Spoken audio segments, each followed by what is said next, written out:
Tara, samahan nyo kami ng tropa.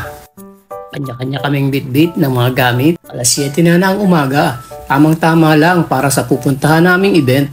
Nagsali kasi siya sa isang tattoo competition na gaganapin dito sa Molino. Napakasaya nito.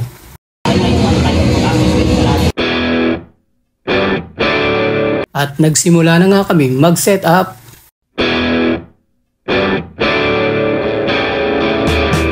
At napakadami din ng mga kalahok. Mga malulupit na tattoo artist mula dito sa Bacoor, Cavite.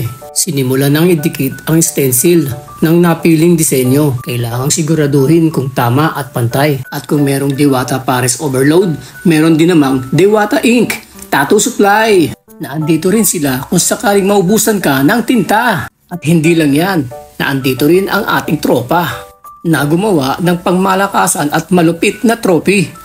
Ayan, hinahanda niya na. At para lalong ganahan sa pagtatato, may mga live performance ang mga rapper.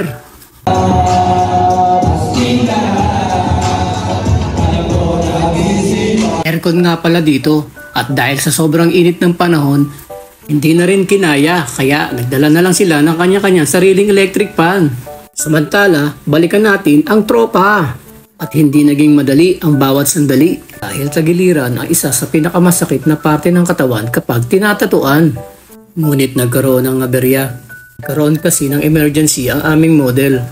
Kaya wala tayong magagawa kundi ang maglikpit at mag-pack up. Ganon talaga. Bawi na lang tayo sa susunod. Good luck na lang sa mananalo. Hanggang sa muli!